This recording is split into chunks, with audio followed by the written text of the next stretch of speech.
At the present time, Prince Harry and Meghan are pretty sensitive people, and they have a large number of people who despise them.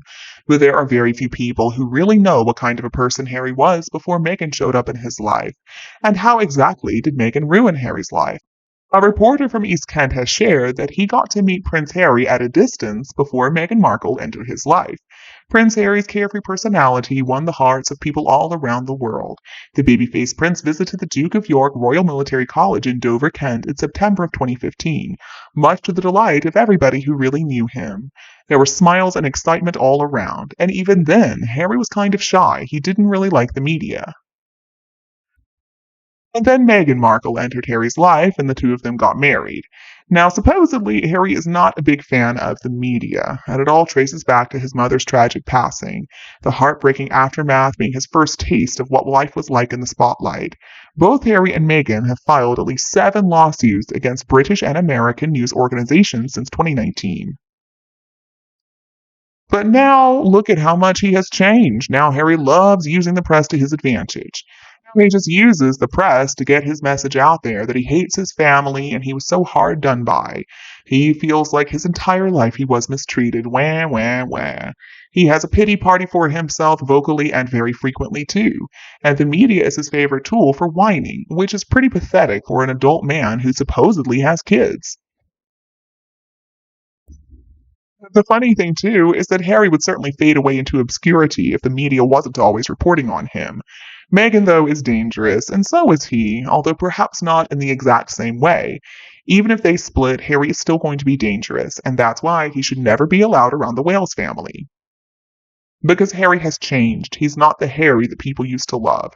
His personality is a combination of the worst characteristics of his father, his mother, and Meghan Markle. Somebody who doesn't stop the tricks, somebody who would betray his own family and country. And he's very ambitious, but he doesn't even realize he's a nobody. And that's one of his problems. He wants to be the king, but he's not prepared to forgive his parents for him having an older brother. Harry is certainly not prepared to accept William as heir to the throne, and not poor, whiny Harry. Who knows what is going to happen next?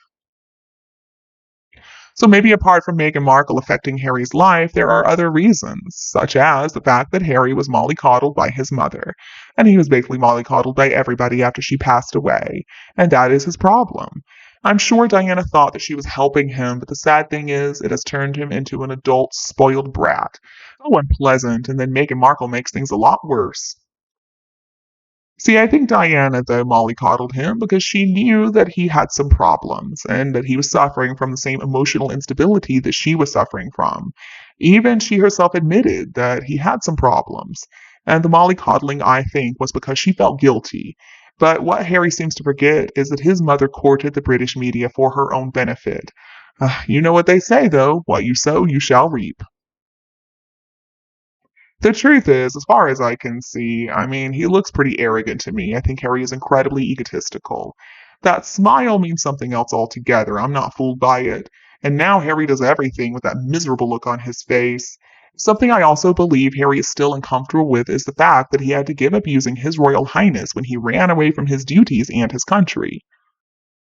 It seems like Harry doesn't understand that without the influence of the royal family, he never would have gotten into Sandhurst, and he for sure would not have gotten further than captain. All the other titles were honorary. And Harry has a big problem because he's so desperate to be the center of attention. It's going to take a bit longer than originally thought, but eventually Meghan Markle is going to ditch him. He's never going to grow up. Let's talk about just how Diana died. I mean, it was tragic, but let's look at what really happened. It had nothing to do with the press. It wasn't their fault. Now, sure, some people were following the car, some reporters with cameras, I guess, but nobody made that car drive so fast. Nobody told the occupants not to wear their seatbelts. If they had just gone about their business like always, nothing would have happened. But for some reason, they decided to have some fun with it, to make a game out of it, to involve themselves in a high-speed chase. And you know what? They ended up paying the ultimate price, but that is not the fault of the press. So, does Harry really feel hurt? I mean, honestly, folks, I don't see any signs of trauma. I don't see any signs of resentment when he's faced with a bunch of paparazzi every single time he or Meghan Markle crosses a parking lot or eats a well documented meal detailing the prices, the menu, and whatever they ate. Harry's got that big, stupid grin on his face. He'll stop, he'll pose, and he'll wave excitedly. See how that's a sign of trauma. And I do wonder, even at this point in time, if it has ever occurred to Harry that Meghan Markle was the one who called up the paparazzi every single time she wanted to be photographed doing something like walking into her yoga class in Toronto during the period that she was stalking Harry. Up to the point that she outed herself as his girlfriend, the media wasn't interested in Meghan Markle. She was unknown. She simply wasn't on their radar. I do hope that journalists are finally finding out the correct address for the senior royals. So His Majesty is only to be used for the king, not just a spare prince. So back then, Harry's title was His Royal Highness, but I have a very difficult time now even referring to him as prince. He'll never be His Majesty, though. I mean, these royal reporters need to learn something. That was also his title before he signed the Sandringham Agreement, and the Sandringham Agreement meant that he would stop being a working royal. And that was his choice, let's remember that. Formal title used to be His Royal Highness Prince Harry Mountbatten Windsor. And so, of course, he had to work for that title. He would do charity work, but now he's no longer a working royal, and so he lost his formal military titles. But now Harry and Meghan are trying to grift off American citizens who pay to see him so that Meghan Markle can waste a bunch of money.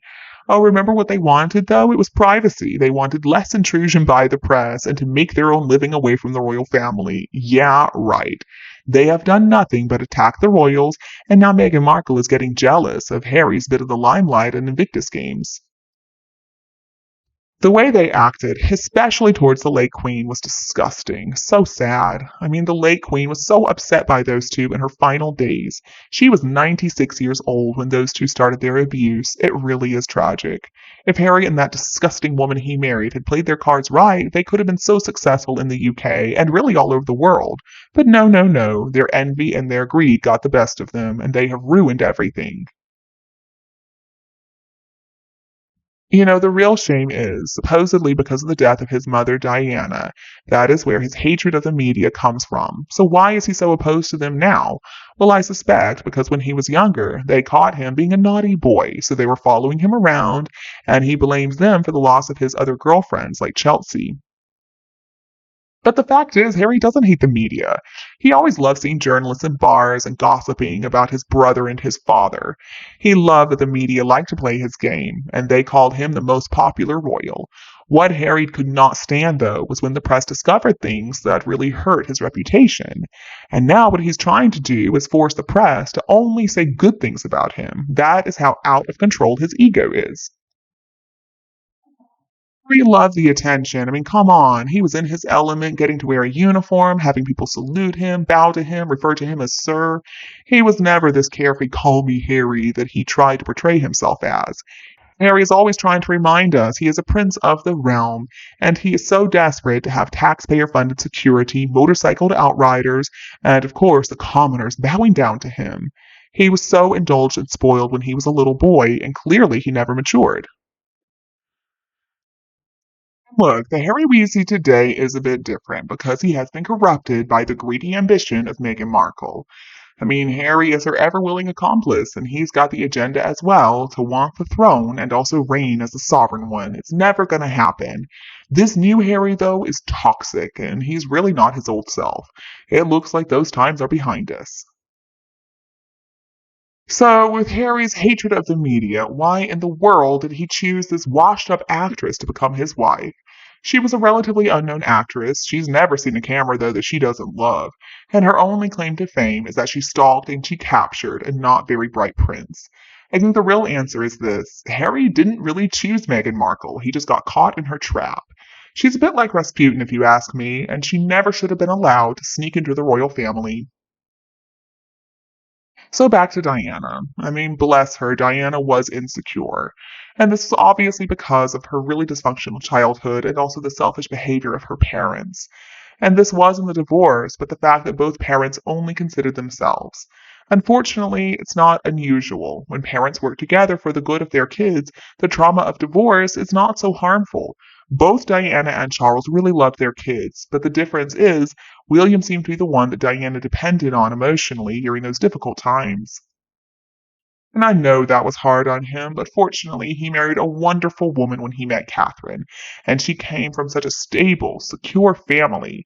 Simply didn't need all the attention that Diana needed, but she was a genuinely caring person, and she would have done so well on her own too.